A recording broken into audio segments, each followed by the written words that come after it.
Ya pemirsa, puluhan bantuan kemanusiaan mulai bergerak menuju Gaza, baik itu perlintasan jalur darat maupun udara. Pengiriman bantuan ini kembali dibuka Zionis Israel setelah mendapatkan kecaman internasional dan sejumlah lembaga kemanusiaan terkait kelaparan yang terjadi di wilayah Gaza.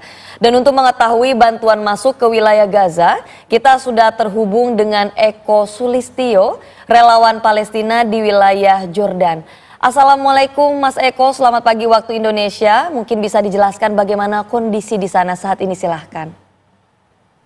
Ya, Waalaikumsalam warahmatullahi wabarakatuh, Mbak Sahda, pemirsa di Indonesia.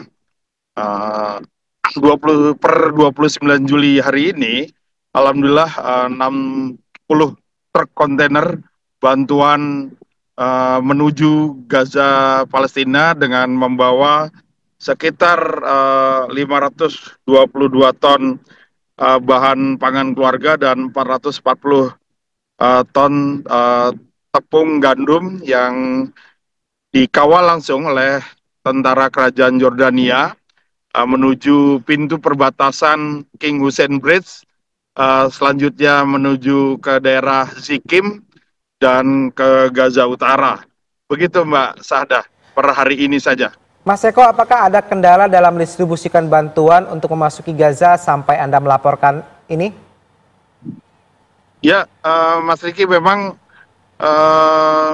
seideal-idealnya itu per hari paling tidak dibutuhkan 500 hingga 600 truk kontainer.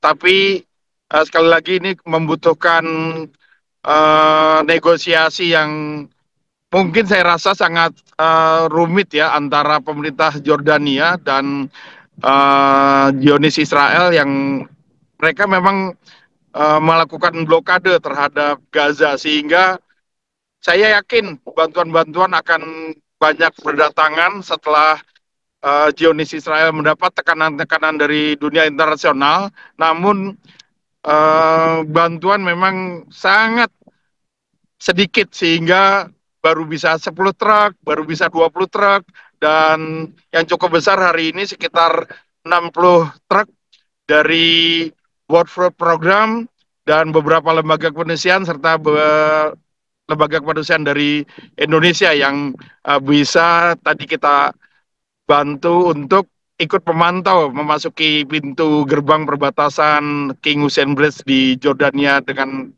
Palestina. Begitu Mas Riki. Mas Eko, mungkin bisa dijelaskan ada kendala apa saja pada saat mendistribusikan bantuan dan kiranya berapa banyak bantuan dari Indonesia yang masuk ke Palestina melalui Jordan?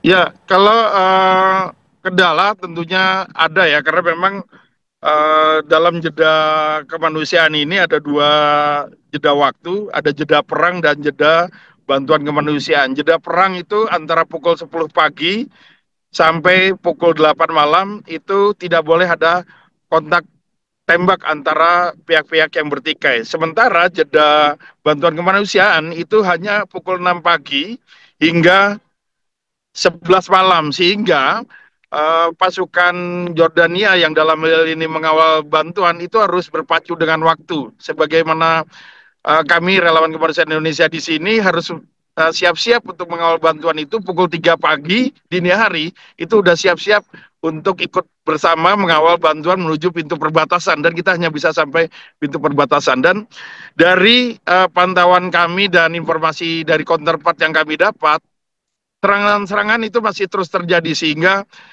mobil bantuan kemanusiaan tentunya ini menjadi suatu kendala yang mana akan menghambat pendistribusian itu sendiri.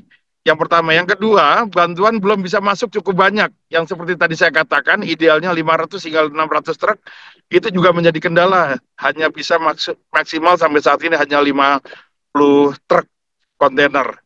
Sehingga pemerintah Jordania mau nggak mau mengambil alternatif dengan cara airdrop. Ada yang cukup signifikan dari 3 negara, Jordania, Uni Emirat Arab, dan UK, tapi memang biaya airdrop sungguh sangat mahal biayanya. Tapi mau nggak mau, apapun yang dilakukan untuk saudara-saudara kita di Gaza Palestina, karena memang bahaya kelaparan yang sudah cukup akut, Jordania melakukan 2 pintu jalur pendistribusian, jalur darat dan jalur udara. Itu Mbak Sahda. Mas Eko, kita ingin juga mendapat informasi dari Anda, seperti apa kendala-kendala lain? Anda menyebutkan tadi ada kendala serangan selama proses distribusi. Apakah ada kendala lain, Mas, selama distribusi itu dilakukan? Ya, kan seperti kita ketahui, bantuan yang datang hanya sangat minim sekali, sehingga dalam proses pendistribusiannya juga mengalami kendala. Kenapa saya bilang mengalami kendala? Sebagai contoh, kebutuhan yang dibutuhkan adalah untuk sekitar 2.000 jiwa manusia, saudara-saudara kita di Gaza, Palestina.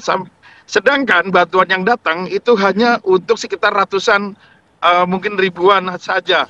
Nah, otomatis itu akan menjadi perebutan, itu akan menjadi sangat sulit melakukan koordinasi, apalagi banyak pihak-pihak yang masih memegang senjata, yang melanggar perjanjian. Nah, itu sangat sulit tim di lapangan, apalagi pihak militer Jordania yang dalam hal ini mengatur atau mengantar barang bantuan cukup kerepotan apabila harus mengambil dokumentasi pembuktian bahwa bantuan ini harus disertakan pembuktian. Nah, sedangkan dalam perjalanan saja itu orang sudah membutuhkan bahan pangan, sehingga bantuan tuh udah dicegat di tengah jalan. Itu yang saya dapat informasi dari counterpart kami yang ada di dalam sana menceritakan bahwa kadang-kadang bantuan tuh belum sampai gudang, bantuan belum sampai pada tempatnya itu udah habis di tengah jalan. Ya mohon dimaklumi karena memang keperluan yang dibutuhkan itu 500 sampai 600 truk per hari, tapi maksimal saat ini hanya 50 truk kontainer yang berhasil bisa masuk per hari. Ya kita doakan mudah-mudahan negosiasi atau jalan cepat bisa disalurkan barang-barang bantuan, sehingga barang bantuan Indonesia pun bisa bertambah banyak untuk membantu saudara-saudara kita Gaza Palestina. Baik, terima kasih banyak Mas Eko Sulistyo. Terima kasih atas waktunya. Semoga Anda dalam kondisi sehat selalu dan semoga Tuhan menjaga Anda dan rekan relawan Indonesia lainnya di sana. Terima kasih.